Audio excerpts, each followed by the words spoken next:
Ash Alexander-Cooper, and I have been chatting already a number of times. He very kindly came to my book launch, and I'm looking forward to his book launch, which is very soon. Ash, what's the date of your book launch? The UK it launches on the 22nd of January, Okay. and in the US rest of the world on the 27th. Well, congratulations on that. And Thank you. it's a fascinating book. It's called Mindful Soldier. I think it's called Building Resilience to Overcome Life's Challenges. Is that correct? That is correct. And you wrote it with Dr. Jessica Miller. And that was a very powerful combination. Tell us about why you chose Jessica as your co-author. Well, firstly, I didn't really mean to write a book. If I'm brutally honest, I'm either a reluctant or an accidental author, I think, really. I was kind of bullied into capturing on paper some of my experiences, both personal and professional. Um, and then when I captured all those things on paper, it just felt like it could be more useful to people, and therefore I was looking for something extra. And through mutual friends, a friend of mine who's an ex Metropolitan Police officer, who's a very well-established author himself, he mentioned Jess, who he'd worked with extensively through various charities that she was working with. She's a Cambridge academic, but has specialized in policing trauma for most of her career, and is world renowned for some of the work she's done there. So we thought it might be quite fun to explore her taking my ramblings and seeing whether there was anything more sort of science and thinking esque that she could draw from it that might make it more practically useful for people to sort of not only sort of listen to or experience some of my experiences, hopefully put into perspective some of their own, that are, well, hopefully will be less extreme than some of mine. But then give some practical tips and exercises for people that may be going through similar types of stress or trauma or building their resilience, and just try and make it manageable, really, so that people can sort of not be overwhelmed by the things that they're going through in life. Yeah, and we have called this podcast series Mindful Soldier, Ash Alexander-Cooper, on resilience, recovery, and purpose. And those really resonate for me in the work that I've done with Lee, my wife, and you very kindly came to the book launch, and you saw the sort of themes of them. So I think while our experiences are very different, they still resonate strongly with the business leaders who are out there. And they go, okay, I haven't served in the military, but what Ash and Jonathan are sharing with me, this is useful. So let's just talk about what you're doing now, and then we'll sort of go back to the lessons that have brought you to where you are now, Ash. So tell me what you're doing now, Ash. So my main job is I lead the international business for a company called Dedrone by Axon, and we are an airspace security company. So we essentially help good drones to fly while also detecting and preventing the malicious drones from having the impacts that they may seek to have. And I run everything from New Zealand through to Ireland, so it's a fairly busy patch, and clearly the threat of drones is fairly topical, not just in the UK but across the world, whether it's airports being closed or hostile borders or stadiums being protected, that kind of thing. So that's my main gig, and then I also have a side business where it's my leadership firm, where I do consultancy as well as supporting other tech firms, and try and connect people. Really, what I love most about my professional life is identifying either clever technology or great people that I think need to meet, and together seeing how those kind of relationships can blossom into something exciting where they can have outsized impact in whichever field they're in. Yeah, and that's a really fascinating skill to bring people together. It's something I love doing, and this is where our mutual friend David said the person you to have on the podcast is Ash Alexander-Cooper, and I think that was about 4 years ago, Ash, and we were just waiting for you to publish your book. The timing was very good, but in the meantime, you've been through a lifetime's experience. Some fascinating things that you've done. I mean, the fact that you served with the Gurkhas, First Royal Gurkha Rifles, it takes a certain kind of leader and officer to lead soldiers from another nation in another language, and then integrate them into the British Army. And they are hugely respected in all the service that I've when I worked alongside them. And as you and I discussed, Lee and I just come back from Nepal, with my friend General Himalaya Thapa, who was in the Nepalese army, but we were talking about his father, who was in the British Gurkhas, and so the stories are interesting. Then you decide to fly helicopters. Tell us about the interesting aspect of your early life, Gurkhas, helicopters, and all the sort of fun things you did. Well, yeah, it's a bit of a random background, I suppose. I mean, I wasn't sure what I wanted to do when I grew up. When I was at school, we had a cadet force, and it was run actually essentially by Falklands veterans, and they, I guess, saw something in me that thought maybe I'd have some sort of potential to be an army officer in whichever regiment. So I was initially steered towards the parachute regiment, and when I went to Sandhurst, that was who I was thinking potentially of joining. But at the time, they were really limited to Northern Ireland and I think Dover or Aldershot. And it didn't seem like that was a particularly varied path if I was only going to do 3 years or so, which I thought I'd do, as I said before, getting a proper job, whatever a proper job is. And when I got to Sandhurst and suddenly saw how many regiments there were, I had no idea that there were so many that one could choose from. And through some Gurkha connections, some friends said, why don't you think about the Gurkhas? So I looked at it, and they were doing great things in Brunei as the jungle warfare sort of experts, as well as Hong Kong, and they were in the airborne brigade, and I thought parachuting would be quite good fun. So I thought, why not give it a go? And I was very lucky to have been accepted. There were 3 of us that were taken in from that particular year group. And I thought if I was going to do 3 years, learning a language, learning a culture, parachuting, doing a bit of jungle, bit of this, that, and the other, would be great fun. And then sort of 3 years whizzed by, and I had an opportunity to look at flying, and I'd never planned on being a pilot either, but I thought that sounds quite good fun, so I'll try that. So I did that for a few years, and then sort of found myself doing a bunch of other roles after that. But the Gurkhas were always extremely supportive of letting people try other things, because they saw it very much as you promoting the brand across the army, whereas some regiments were very anti officers or soldiers going to do anything outside the battalion. And I'm hugely grateful to the Gurkhas for their open-mindedness in allowing me to go and try different things, and hopefully support and sort of promote them in a positive way. Yeah, and among the collections of photographs you kindly shared with me as we were preparing for this was a picture of you looking very smart as a colonel in the British Army. Was that your most senior rank? Yeah, so in Afghanistan, my last few tours there, and my last tour was about 18 months or just under 18 months in Afghanistan, and that was working both in a NATO command and also doing some sort of advisory mentoring for the special police in Afghanistan, and advising one of the deputy ministers of security. So that just happened to be the rank that job required. Fantastic. Well, what an interesting role and interesting time. And your character and the story in the book, I mean, people have got to read the book, basically, guys. Get out there, read Mindful Soldier. I'm not. Please do. I'm not getting a cut in this. It's a good book. As a dyslexic, I read 2 to 3 books a week, and have been doing for about 5 years since they went audio. But in your case, I actually read the manuscript, and you were very, very good to share it with me in advance, and I couldn't put it down.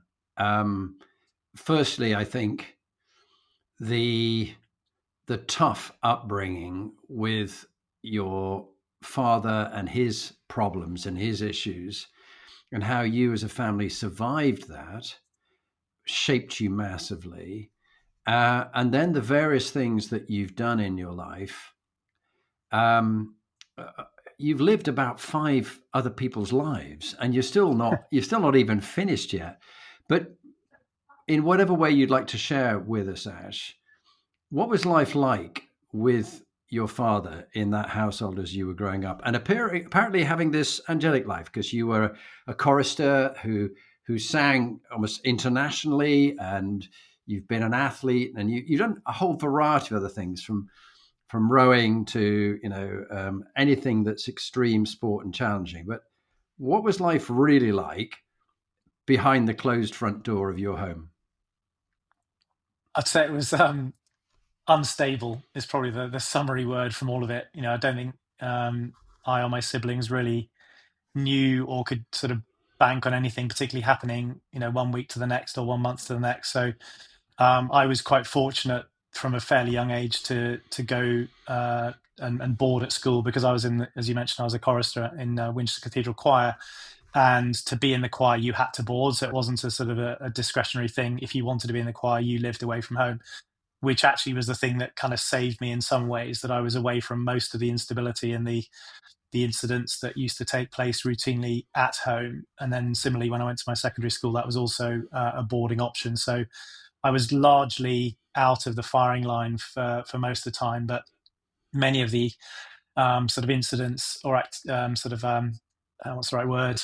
Episodes maybe used to get triggered by me coming home. So that again shaped the way that I used to try and stay away from my family, really to protect them, because I didn't want my coming home at the end of the school holidays to trigger something unpleasant that they would then have to deal with, and then I would leave again. So that certainly shaped the way that I thought about my friends and my friend groups, and that's something that definitely I carry with me to this day. That those friends who I've been closest to, quite often from sports, actually, many of my sports teammates are and remain my closest friends.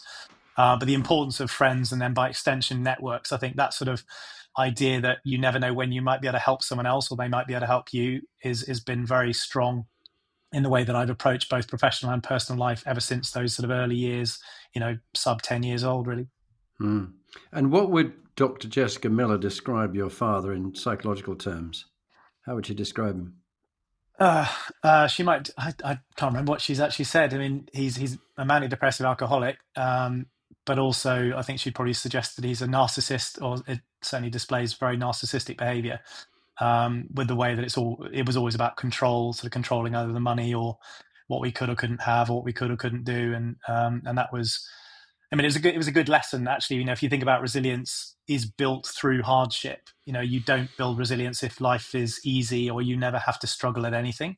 So as unpleasant as some of those periods were, I look back on them. I wouldn't say fondly is probably too strong a word, but I certainly am grateful in some ways for having had to go through some of those hard things and deal with quite adult issues as a child, if nothing else, to make it sort of very clear to me how I would like to live my life in a different way, and look after my children in a different way. Yeah, I was thinking of Krishna Tapamagar, who I met, and he was thinking about all the resilience he had, and we called him the warrior monk Yeah.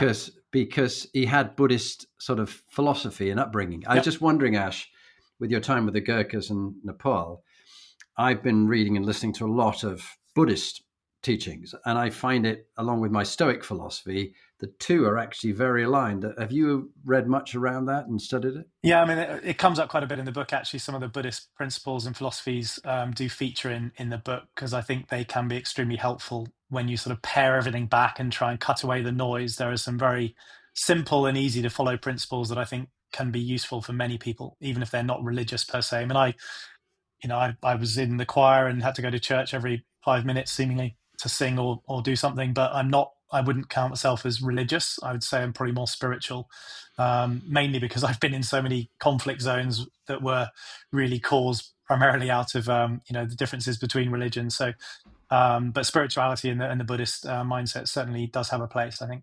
I got that sense, and what you had was certainly a number of adverse childhood experiences, ACEs. I imagine you would probably have had a number of. Anybody ever added them up for you? No, it's not something that I even thought. I mean, until you've mentioned it, then I wouldn't have even thought about adding them up, and it was just constant, honestly. So, Yeah. I mean, I think you get 1 point for the alcoholic, the narcissistic control. You probably got at least 4 or 5 points of what's gone on. So what they're saying is people who have, I think, more than 5, generally in life, they don't make much of their life. They everything falls apart. But you have made a huge amount out of your life. However, you've had challenges along the way.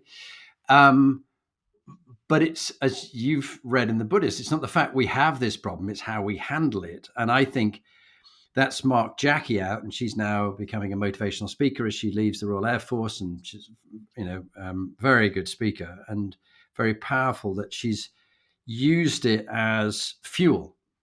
All the horrendous experiences she had, she's used it as fuel for her life. What do you reckon with your own experiences? Yeah, I mean, apart from writing the book, I'd never really thought about it in those terms before. All I really have ever thought about is that all the negative experiences, those experiences from which I've learned the most. I mean, I know it's said a lot by many people, but it genuinely is true that as unpleasant as those experiences might be in the moment, if it wasn't for them, I don't think I'd have the perspective or the desire to try and make as much of a difference as I try to do now. If I'd had a fairly comfortable, uneventful childhood and teen years and early 20s or whatever, then I'd probably be cruising along, maybe just doing what's necessary. Whereas I think having seen how much opportunity there is to do good things and make a positive impact, I'm sort of driven now by trying to help others and give back if I can. Because maybe it is linked because back to my fear of everything being taken away at a moment's notice, and that does come up in the book a couple of times where there were constant threats that whether it was toys being thrown away or sold, or being removed from school and losing your friends, all those sort of things were constant threats in the background. So maybe there is something in there that a psychologist would unpick at some point and sit me on a couch. But the trying to make a difference while you have the opportunity before something's taken away maybe is a driver. There's no doubt about it that we have psychological terms towards drivers and away from drivers, that you're trying to get away from that situation or you're trying to get towards something else you want. But certainly, compared to many people I've met, you have incredible drive. I mean, tell me about your sporting achievements. I wouldn't say they're necessarily achievements, but I love sport. And I felt when I was in the choir, there was less opportunity to do as much sport as perhaps I wanted to, because the choir was so full on. I mean, it was literally morning and evening every day outside of school, plus half the school holidays, and we weren't allowed to go home until after so the evening of Christmas Day or Easter Day or whatever, because we had to carry on doing services in the cathedral. So when I went to my secondary school and was then allowed to do or had the opportunity to do more sport, I kind of threw myself into it. And going back to the point I made just now, the fact that I have so many friends from those teams, I think being part of a team where you had that support network kind of inbuilt or built in was really powerful. And I found that I was a half decent rugby player, but also found rowing pretty good fun. And then I was very lucky in school to do some representative rugby up to sort of England schools level, and also Great Britain rowing at the same thing at school. But I kind of messed both of them up because I couldn't really do both. I was trying to do both concurrently and it didn't really work. So I ended up turning down my England final trials place to carry on rowing, and then summarily got dropped from the rowing team for not being good enough, I guess, but also being too small and not heavy enough. But I got a bit obsessed by just that feeling of putting on your national jersey and going and representing, even if I never went to the Olympics or anything, but I did end up very lucky to have gone to a number of world championships, and then took up, when I was in the army, started trying triathlon and duathlon. And that was probably my, I suppose, success with a small s, was a couple of world championships appearances in the duathlon team for Great Britain. I never managed more than 20th in the world, but I was pretty chuffed with that, because I knew that, that was quite unusual for somebody who really wasn't a natural cyclist or a natural runner, but I just wanted to see what I could do. And so I just gave it my all. I only managed 20th. I love that humility. I mean, think for anybody to have done any one of those things is phenomenal. What has your sports, and with that comes competition and I suppose comparison, because you're ranking yourself. What has it taught you? The good side, and what can be the darker side of being so phenomenally competitive? I mean, it's funny. I don't. I mean, I guess I am competitive. I'm sure people would look at me and think I'm competitive, but I don't. I've never considered a lot of those things to be competitive per se, because it's sort of often been me against myself, if that makes sense. I just wanted to do the very best I could, but also had to accept sometimes that I wasn't strong enough, fast enough, big enough, and therefore what I could achieve was always going to be less than others. The things that I've learned the most from those sports, all of which really were team sports. I mean, duathlon, triathlon is as an individual, but it was always part of a team, and the team was the thing that I sort of always thought about. But rowing, particularly, I suppose, of all the sports, everybody had to be absolutely willing to put their bodies on the line for each other. And that really teaches you something about others, that if you trust them and you know them well enough that they will, do everything they possibly can for the greater good of the team. That's a really great lesson for children to have. And, I'd be probably a different person, or not be quite as, into teamwork, I suppose, had I not gone through those experiences in rowing crews where, you literally collapse at the end of races and you can't breathe and you can't do anything, and you know that everyone else has done the same. That's quite a big thing. Whereas in other sports, you see in soccer all the time, you might have 11 individuals who are incredible individuals in their own right, but as a team it doesn't quite gel because they just do things slightly differently. You don't have that luxury in a rowing boat. You have to be doing everything absolutely as one, or you will fail. And that's a great thing to have gone through. And as some of my closest friends remain the rowers that I put my life on the line with back in the early 90s in some, or late 80s even. Yeah, no, and that those characteristics of what makes a great rowing team also then go into when you're, as an Army officer, leading a team, and also in business, leading teams of people who have to leave their job and their name badge at the door and think about the greater good. But many don't. They often go, "I'm looking after my bit. I've made my numbers. I want my pay." I'm always interested to hear about a darkest moment of someone's life, both work and professional. You're going to have quite a challenge here because you've had a fair share of everything. If you were to pick one in your personal life, a dark moment, and what it taught you, and one in your Army career, what it taught you, what would you pick for two dark moments? If I can pick two professional ones, because they're slightly different, but they're instructive in different ways. One is absolutely any occasion where I was in a gunfight, as it were, and one of my team was killed or seriously wounded, and we didn't bring them home. That's obviously devastating for the families of those who are lost, but also as a leader, the fact that you didn't bring them home, and that sort of feels like a failure. Even if you didn't own all the levers and you couldn't necessarily change the outcome in the moment, but the fact that the end result is the same is a tough one. And I've certainly had plenty of those experiences that I can look back on now. Can't change it, but I can certainly reflect and try and do things better in the future. The other one that was very different was quite early on in the Gurkhas, as a young thrusting troop platoon commander, trying to do the right thing. And we were in Bosnia on an operation, and we went to a training range to do some shooting practice. And one of my young lance corporals was trying to shout to his team when they were on the range to fire at the targets, whatever. But he was looking around, shouting while still firing, so he wasn't looking down the sight to his weapon. And I shouted at him, and he just ignored me and carried on doing what he was doing. And I couldn't get his attention, so I kicked his boot from behind to basically say, "Hey, what are you doing?" And he sort of swung round, this look of death on his face. And I shouted at him in front of everyone, said, "Look, you've got to point your weapon down the range, and you've got to be looking where you fire, otherwise you're being unsafe."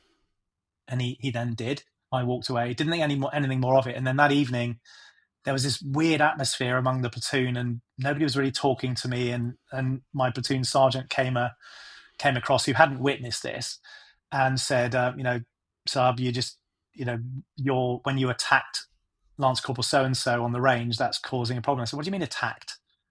And he said, "Well, the story I've just heard is that you, completely without reason went up and attacked Lance Corporal so-and-so." And I said, "No, this is what happened." And I explained what had happened. He goes, "Yeah, the fact you kicked him on the boot is the most kind of disrespectful thing you could possibly have done, and then doing it in front of other people." And he said, you're basically close to losing the platoon unless you do something." And I was thinking, oh my God, I've only been in this battalion for 10 minutes and I'm now potentially about to lose my command because I didn't understand the culture or didn't handle that particular thing right. I stood by the fact that I needed to stop him being unsafe, but the way I'd handle it, I just hadn't appreciated the impact of it. And that required me, I basically called the platoon in and stood up and sort of explained why I'd done what I'd done, but apologized. And then it all sort of dissipated. That was quite terrifying, honestly, as a young officer, thinking, "Oh my God, I've completely blown this."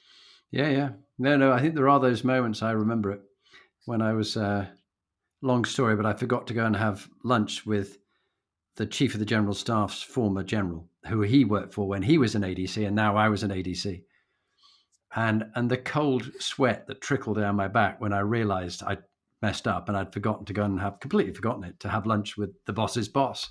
And you're like, you have to face into it. I had to go and see this bear of a man, Field Marshal the Lord Inge, and apologize to him, and then apologize to the general. But I'd done all that already. But just, you cannot avoid facing into just when it's a really bad moment. You have to have the courage to admit I was wrong.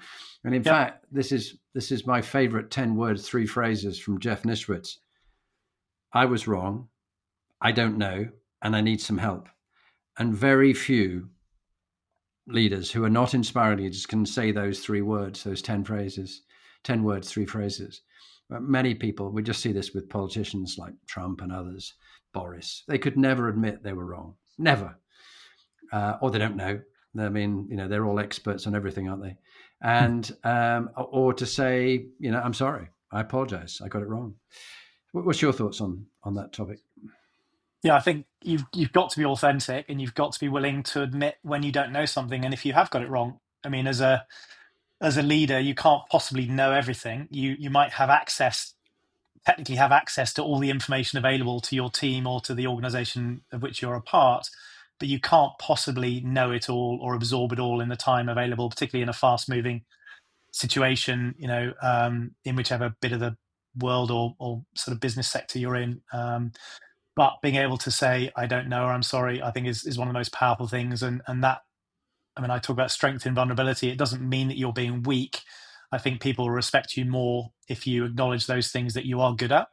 And as a leader, when I teach this, when I'm speaking to different leadership teams, is one of the most important aspects of being a successful leader is increased self-awareness. As you sort of go through from a junior leader to a more senior leader, the self-awareness quotient is something that must increase, because there will be things that you're good at, but you also know that you are not good at, and you have blind spots. And that's why hiring the people that can fill those gaps and augment and add to make sure the team as a whole has all the things you need is so important. And I think those leaders that struggle, you mentioned a couple of them now that history may not be kind towards, they probably arguably have less self-awareness than is required in the roles that they're in. Yeah, no, I think it's very true. And as you are not only in business now, but a very successful leadership developer, motivational speaker, coach to people, what do you find translates most easily from all that wealth of experience in sport and in the military into business, and that they can relate to that, and it really helps them be better business leaders? What do you find is the themes time and again? Yeah, good question. I mean, I spent a number of years leading a leadership institute in the States for a company called McChrystal Group. A former US general set it up about 15 years ago. And it was really the themes and the methodology that was developed by him and his team over a number of years, and those of us that dipped in and out in other roles, that we and I teach now to others. And it can be boils down to really 4 core capabilities. Trust, fundamental to everything, whether that's personal or professional. If you don't trust the people that you're working with or for, then life will be harder. And that goes from your sports teams, your band, your book club, through to your elite business team. Common purpose, the why. Why do you do what you do? And it's no good at just being a mouse mat or a poster on a wall about, here is the vision, here is the mission of the team. It's got to be something you can live and breathe individually and collectively, and know that without being told what to do every day, that when you come to your desk or you're working from home, that that you've moved the goal, you've moved the ball down the pitch, as it were, using that analogy, further towards the goal every time you do something for the business or for that organization. So the why is really important. And I don't think people often ask that enough. And certainly when I was part of some of Stan's teams, he would start most meetings every single day by reiterating the why, not because he wanted to just repeat himself for his own sake, but the team was so large and the people were turning over quite rapidly. You couldn't guarantee that somebody hadn't heard it, or had heard it on Monday or Tuesday, and therefore, as the team grew and more people arrived, you just had to continue to reinforce. And he couldn't say it enough, really, about why what we did mattered, why what we were doing was so important, and what it would take for us to win. So that was really important, the common purpose. And then what we termed shared consciousness, which really you can distill down to contextual understanding. So as a leader, understanding where you fit in, whether you're a junior, middle, senior leader, how you as in a leadership structure fit in, but also how your team fits in. And more importantly, how information is shared amongst those teams, within your team, across teams, and across organizations. And it became very clear that if you had a very clear why and a common purpose for the entire organization, it kind of mattered not whether your team was successful or not. If you had information that could have been useful to others and you didn't share it, or you withheld it, not necessarily maliciously, but because you didn't either have the thinking or knowledge to share, or mechanisms technically to be able to share in a timely manner, then you'd all failed. So it was much more about understanding where you fitted into the jigsaw puzzle to make sure that you as a collective could be successful. And then if you can get those first three things working well, then ultimately that all that really is designed to do is to deliver what we called empowered execution. So empower your people to the lowest appropriate level so that you can make everybody feel invested, valued, able to influence the organization.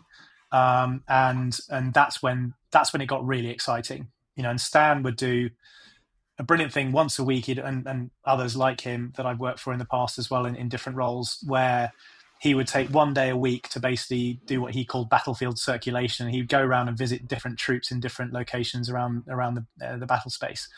And much to the chagrin of his team, when he'd asked to go kind of off piste and go and sit down with soldiers unscripted, and often he would say to them, "Look, I'm the boss, but you're closest to the fight, as it were.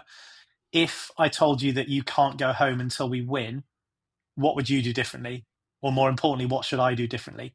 And he would get some really thoughtful input from these very junior people. And then he had a brilliant knack of taking that knowledge back. And then when he would host this global conference every night, when he got back that night and said, I just spoke to Private, Bowman-Perks, and he gave me this really interesting idea, which I'd not thought of, and therefore we're going to try it. That suddenly that made people feel like it didn't matter how senior you were. It wasn't about rank or experience. If you had a good idea that could make us better able to achieve our mission, and that was really valuable.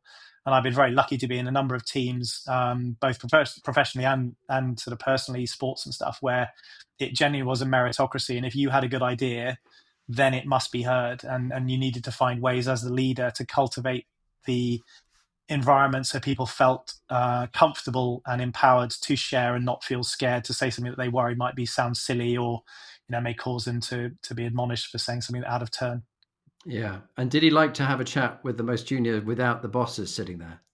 Oh, absolutely. It was always without the bosses, which made everyone nervous. Yeah. I remember doing in the MOD when I was working for the chief of the general staff a number of times, and I knew one of them very well. And when he came in, he would come and sort of sit by my desk and sort of ask what's going on, and we'd just catch up on general stuff because we'd known each other from previous roles.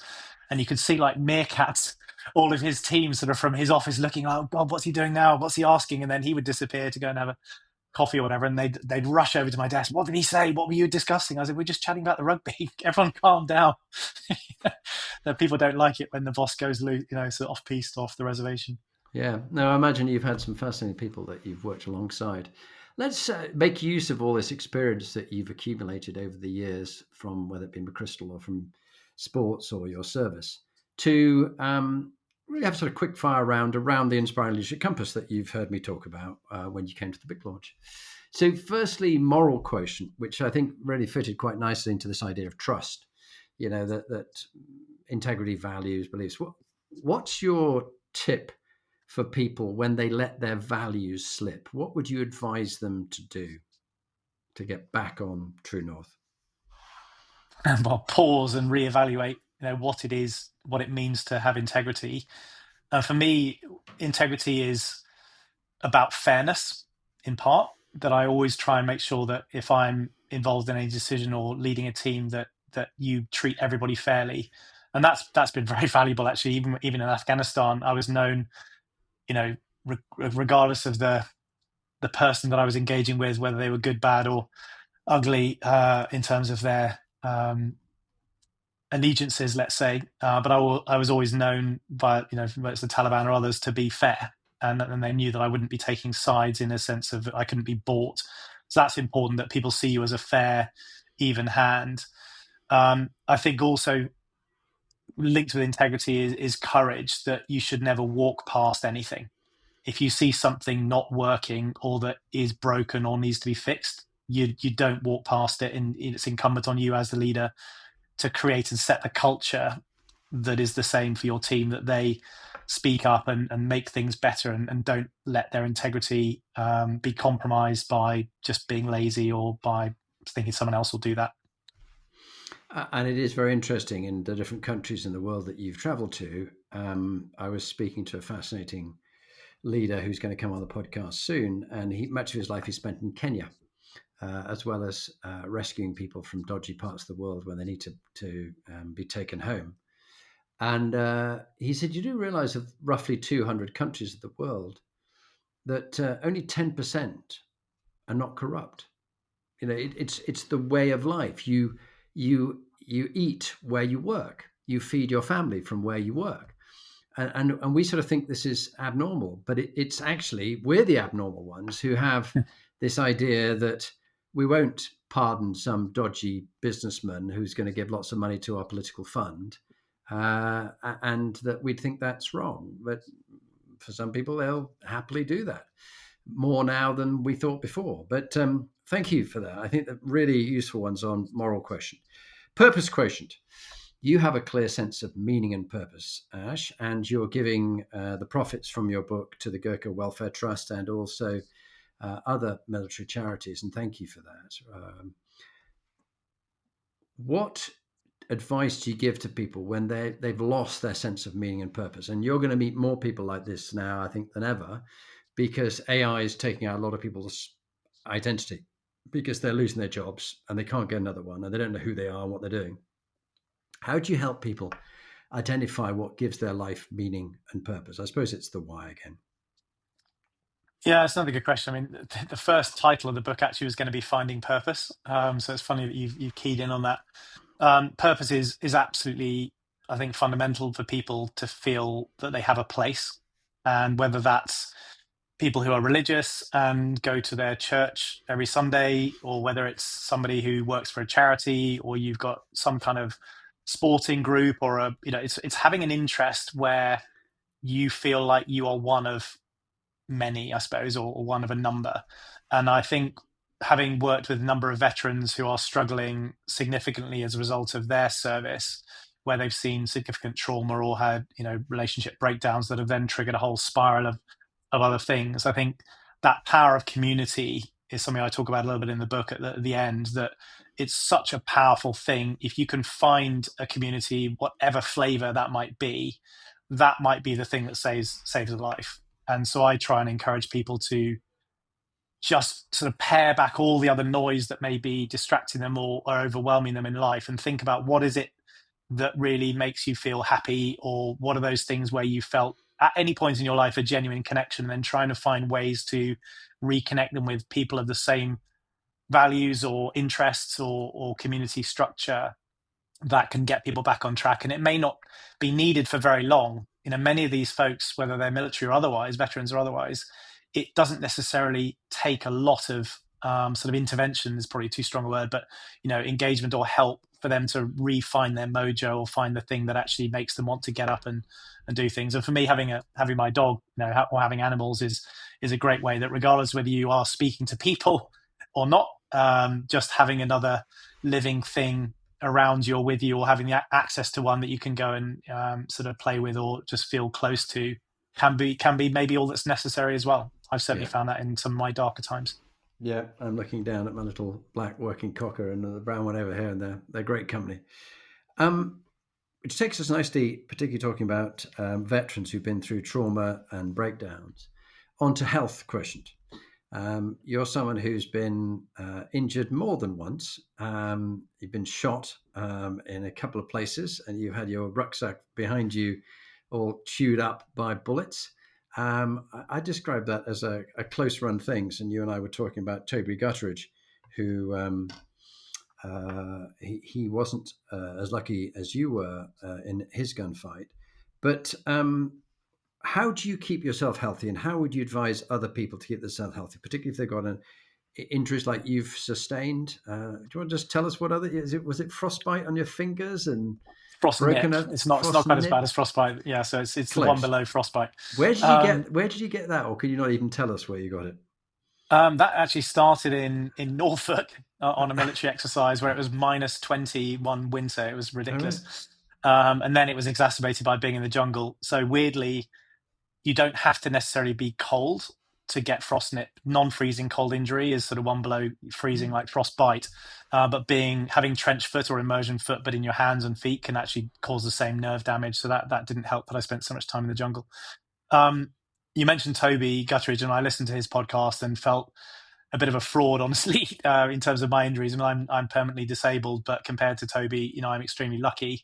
As you mentioned, I was shot several times in both legs. I was hit with a couple of grenades, and a few more bullets went through my backpack, and shrapnel in my arms and stuff. But I was very, very lucky. The bullet in my left leg was probably less than a centimetre above my knee, and had it been 1 centimetre, lower, I would have very likely lost my leg, according to the doctors, which would have clearly changed the way that my life has lived since then. And the chap standing just to my right was unfortunately shot in the head, so he died instantly. So I feel very lucky that my disabilities aren't.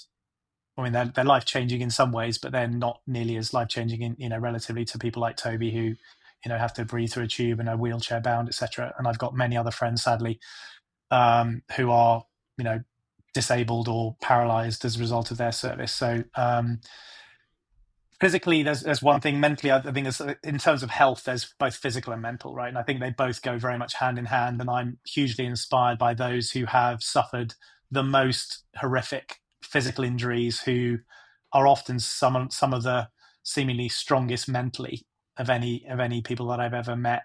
Now, I know from those who I'm close to, some have had continue to go through extremely tough times to sort of work through the pain. One friend who's paralyzed from the neck down, he was on such strong medication that he just wasn't able to think. So trying to look at the next phase of his life to get a job, the one thing he does have that he can still use is his brain. And with technology as it is today, he can write and do things without using his hands. But the medication to keep on top of the pain was so extreme that he couldn't think. So he's trying to wean himself off his pain medication, of which there were tens of pills a day, constantly. But the sort of the counteracting thing is that he can now think, but it's so painful that he's now trying to find ways to overcome or meditate or just get his brain to sort of try and suppress the pain receptors. So for me, physically, I try and stay fit. I'm in my early 50s now, so I'm clearly I'm not a racing snake anymore. Not that I arguably ever was, but I do try and keep fairly fit. I mean, even this morning it was pouring with rain and black outside, but I just wandered around the park for half an hour just to get some exercise, listening to podcasts, obviously on 2 times speed, because they're too slow if I listen to my normal speed. And I've got too many I want to listen to. But that was probably all I'll get done today, just for exercise, but it's better than nothing. But mentally, a lot of this, I think, comes down to sleep, actually. And COVID, for me, I was very lucky that I didn't get ill, particularly badly ill during COVID, but being forced to be still or be in one place for more than 10 minutes was actually very good for me. And what I recognized by being able to have more of a routine, which has kind of gone out of the window now, with life being back to normal, whatever normal is, I'm much more conscious of the impacts of not having enough sleep, and how that impacts everything else, from heart rate. I mean, I can genuinely see, I just flown back from Australia again for the second time in 2 weeks. And when I do long haul travel, I see my resting heart rate go up 10 or 15 beats a minute, What which what is it normally at night? Your resting heart rate from whatever wearable tech you've got, and what does it go up low to? 40s, Wow, I suppose. I mean, I've always had quite low heart rate. Some would that is say I just don't have a impressive. heart, but anyway, it's low. When I was a student, it was in the 30s, but that was also not normal, I suppose. But anyway, now it's sort of low to mid 40s if I'm rested, but I can see that it's in the sort of high 50s or low 60s if I'm tired or traveling long haul and stuff. So I'm trying to be better at being boring and going to bed at a sensible hour, because I know that, from experience, as many others do, that when you are tired, everything just feels a little bit more challenging. Yeah, And so I would always say to people, the first thing that you can control is probably cut down on drinking. Because even if you have one glass of wine, or if you're tired and you need to go to bed, and it's like, I'll just have one glass of wine or a beer or whatever before I go to bed, that might lead to two. Your sleep will be more disrupted and less stable or settled or calm if you are injecting or inserting alcohol into your system. So there's simple things that I think we can all do that can actually change the way that we feel when we then get up in the morning after a good night's sleep. Everything is a little bit more achievable and overcomable, I if think that's you're the really word. onto something very powerful. And I've got Andy Ramage coming on, who's I think was a stockbroker, but he alcohol was a big crutch for him, as it is as many of the stockbrokers I've coached. And he's given it up now, and he's encouraging others to. And actually, for the last 2 years, I don't drink alcohol now, and I probably will never again. Maybe once in a while, but I just don't miss it at all. And I notice the difference in heart rate variance, which goes up. So heart rate variance drops, which is not good, and resting heart rate goes up during a night of when I've even just had one glass. Yeah. So my body doesn't particularly like it, and I still haven't come across any good bits of advice for that. Why it's good, but to have your heart rate in your 30s, no wonder that would really help you as an athlete to perform at the very highest levels. I mean, that really is impressive. Emotional intelligence. How do you listen well to others? What's your advice, Ash, to listen well to others? It's something that we can all be better at, and I think it's something that we can all train ourselves to do better. Um, I think we've all been guilty. I certainly have, of when you listen to somebody speaking and they haven't finished speaking, or they haven't finished asking the question. You kind of what they're going to ask, and you're already thinking about the response rather than actually just letting. I mean, a little bit like emails. When it was a written letter, you'd send it and you'd have a couple of days for it to be replied to, and there was this natural pause in communication that allowed people to be thoughtful in their response. I think with everything being so instantaneous, we now do the same thing in our speaking engagements with people. So I think we can all probably do better, even if we're time poor, to just slow down and let people finish. And that can be quite helpful. I mean, it sounds very simple, but that can be helpful. But as I say to friends who I know are struggling, just if you want to pick up the phone and just speak, I don't have to say anything. Just if you need to tell somebody something, then that in itself can be the most powerful thing you can do. You don't have to necessarily offer advice unless it's asked for. And certainly when I've had some challenging times, it was those friends who were constantly bugging me to just remain in touch and wouldn't take no for an answer, who mostly didn't offer any solutions, but just knowing they were there and able to listen was probably one of the most important things that I needed at the time. And I know others have found themselves in a similar position. Really good. Very quick fire, the last four: CQ, resilience, brand, and legacy. CQ is about cognitive, cultural, collective, collaborative intelligence, getting on with people who are very different from you. And you've had a lifetime of doing that. From your experience, what would you advise people to do to get on with people who are very different from them, which isn't something that's encouraged these days in the polarized society we live in? But what's your advice? Yeah, I mean, some of my most enriching, enlightening, enjoyable moments have been when I've been in weird places, generally on my own or as an advisor to, let's say, a minister of a particular country, where I've had to read the room and understand the cultural nuance of that particular situation and try and work out how best to get them to do what we needed them to do that you knew that they might not want to do. So I find the whole cultural, I wouldn't say game, but understanding what's going on to be a really valuable one that I love doing. And I often have thought in the past, maybe I was born in the wrong century, like to be our man in name a country would have been quite fun to have gone and actually immerse yourself and completely live in that culture and learn the language would be great. But I think this ultimately comes down to respect, that whether it's religion, anything to do with somebody who might be different from you, it's just respecting that they bring something different. And that's certainly part of the team and teams methodology, as I mentioned earlier, about everybody's voice matters. We all view life through the lens through which we have viewed things from day one, and recognizing that our lens is no better or worse than anyone else's, it's just different. And seeing those who are the most different from us actually as a real strength, if you have them in your team, is a powerful way to think as a leader. And actively seeking to have their input might throw light on a problem in a completely novel way that you would never have thought about because you just have a different viewpoint and perspective. And actually, I would take it from the word respect, and I'd use the word dignity, because respect has to be earned. Dignity is a birthright, that everybody should be treated with dignity. And I learned a lot from my professor at Harvard, Donna Hicks, who wrote a book called Dignity. And she talked about the 10 things that destroy dignity and the 10 things that build dignity. But I think treating people with dignity, you get so much more out of them. But no, thank you for that. Love that. Last three: resilience, then brand, then legacy. You've been through massive examples of this, but what's your advice to people to pick themselves up in times of adversity? What is your top tip?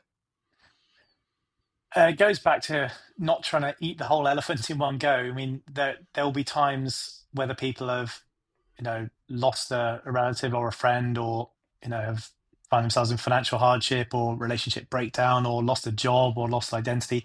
There'll be many things that can trigger those feelings of being overwhelmed by life. And although you can't tell people at the time this is going to be really good for you, you're going to be stronger as a result, and your resilience will be much better for having gone through these really unpleasant things. I think giving people a sense that it just takes a step, and you've just got to take one step at a time. And I know it sounds a bit trite perhaps to say, but it genuinely, I believe, is the right thing to do. And once you've taken a step, then you'll realize, actually, I can probably take another. And then over time, you'll realize how far you've come from where you thought you couldn't possibly make a single step. And it's just trying to put everything in perspective. And that's kind of what I hope with some of my ramblings that are fairly extreme in their telling of some of my experiences, that if nothing else, if it helps put in perspective some other people's challenges that they may be facing, realize, well, if Ash can get through some of those things, and maybe I can do the same. And if I can inspire people to just even reach out and seek help, then that would be a success as far as I'm concerned. Yeah, and I just want to acknowledge you publicly here. I think you're a man of phenomenal resilience, and you've been through an awful lot. And knowing you'll probably put yourself through an awful lot more. But respect to you, my friend. Brand. People often avoid 360 feedback because they might not want to hear what people have to say. But what's your top tip about why people should have 360 feedback and why it's useful to them as a business leader? Well, I think it goes back to the requirement to have self-awareness. And I think 360s are great anyway, but also doubly great if you are a leader that doesn't have perhaps as a well-attuned self-awareness antennae as you might. And this is a very good way to be grounded by those people around you who see you in a different way than perhaps you see yourself. And I would always urge people to not just pick those people that have a certain view of you that might be favorable. It's most useful if you can find people that have issues with you, as long as they're constructive about saying what it is that they do or don't value in a constructive way. I think that can be a powerful thing. So it's something should not shy away from. It can make uncomfortable reading, and I know many of the things that I still do terribly, and I'm always trying to do better. But I think shying away from it or just not having a 360 process is damaging, or certainly won't allow you to grow as a leader. Yeah, fantastic. And the last of the 8, before we go on to a couple of questions and the 2-minute top tip, is legacy and stewardship. What would you like your legacy to be at the end of your life, Ash? Well, hopefully that's quite a few years away, but thanks and you mentioned dignity as opposed to dignitas. I would like to have been known as somebody who always tries to help others and try to leave the world in a better place than I found it. And if I can do that through, particularly through my charity work, I mean, as I mentioned with the book, that I really didn't mean to write it, and I'm only willing to promote it because it's not about me. Although they are my stories in some ways. Jess is the clever input with her piece in the book, but I'm only willing to do it if it can help people understand trauma and make sure that those who might be struggling, because I feel extremely lucky that I don't suffer in the way that many do from their experiences. It's only I'm impacted by the totality of my experiences, but I'm not. My life is not unlivable as a result of it, which some, or as a result of them, that some people's are. So if I can leave a legacy where people feel that they have been helped or that they've been supported in some way, then I'll be happy. Great. Well, no, thank you. I know you have already. You've touched the lives of many people, even speaking to my friend David. You've had high-performing teams, and you often love being part of world-class teams. But what do you do when you've taken on a toxic team? If there was one tip you'd give a business leader out there who's listening now, and they go, I wish Ash could help me with my team because they're really toxic, this one individual or whatever. What's your advice about what you do when the team's gone toxic? If it's a toxic, cancerous part of the team, I'd say don't delay in operating. Yeah. Give where toxicity exists. Sometimes it's as a result of the environment or other conditions that may have pre-existed or existed prior to your arrival as the leader. So I've generally tried to give people the opportunity to adjust their behavior or be more positive and less toxic in their work. But if that doesn't change, you should not delay in cutting that cancer out and finding replacements, because otherwise it will infect others, and you don't need that, and that won't help you win. And that was the panel at the book launch of the CEO's Compass. All four of them, panel members, said, I wish I'd acted quicker. I'd often delayed it too long. Don't delay. Apart from your book and mine, which are exceptionally good books and a great read, what is a book you'd recommend to people to listen to on leadership? A favorite of yours? Well, I have to say Team of Teams, really, don't I? Because I've lived and breathed that for so many years in my professional life, teaching it to others. I think it's a very easy book to read with some very simple guidance. Unfortunately, although the guidance is simple, it's really hard to do. And that's the challenge, that nothing in the Team of Teams model that I mentioned of sort of trust, common purpose, shared consciousness, or empowered execution, none of that is conceptually difficult for anybody to grasp. But the application of it can be challenging because humans are lazy and humans don't like change. And if you are genuinely going to deliver transformational change in a business or in a team, by definition, that's going to be uncomfortable for some. If it's changing habits and behaviors, that's the hardest thing. Systems and processes are fairly easy. You could change the way you run your meetings or the frequency of things that you do in your business life, but changing behavior takes a lot longer, and it takes consistent leadership over time. So if you don't give the impression that you are genuinely seeking to make these changes, then they are going to last, people will wait you out. And I've seen that where people assume, well, he'll be gone, she'll be gone in a year. Let's just play the game for now, but we're not actually going to change. And we were lucky in many teams I've been in where the leadership was consistent for 2, 3, 4, 5 years. And that's really what it took for the new culture and behaviors to be ingrained. And that just became the norm. Yeah, no, very wise words. Fine. We're now at the part where I'd ask you to say who you are, what you're doing now, give us a little thumbnail sketch of some things you've done in your life, and leave us with a practical top leadership tip. So over to you. So I'm Ash Alexander-Cooper. I'm a former Army officer and now work in technology, working for a company that delivers airspace security. So think all things counter-drone. But in my life, I've got a fairly random background of having been a choral scholar, an international musician, an athlete, and an artist as well. And my top tip would be embrace complexity. And what I mean by that is that we live in a complex world these days, and by definition, complex systems are inherently unpredictable. And I think as humans, we often default, where things are unpredictable and we don't have the answers, we default to seeing risk and threat. And certainly the way that I've been more successful in my professional and personal life is, rather than seeing that sort of 50% of the unknown as a risk or as threat, but rather as an opportunity. It's incredibly freeing, and realizing that nothing has been written yet. So therefore you have a lot more freedom to actually write the future than perhaps just waiting and reacting because you're fearful, or you see it as risk to make a decision. I like that. I like that very much. Well, look, Alexander-Cooper, thank you very much indeed, sir. Your book, Mindful Soldier, Building Resilience to Overcome Life's Challenges, is coming out shortly. And good luck with that one. And it's a fantastic book, and I encourage everybody listening around the world to get a copy. Thanks, Ash. Or two, or three. Or two, for the whole team. Why not? Yeah, indeed. All right, thanks, Ash. Jonathan. Thanks, Ash. Take care. Bye.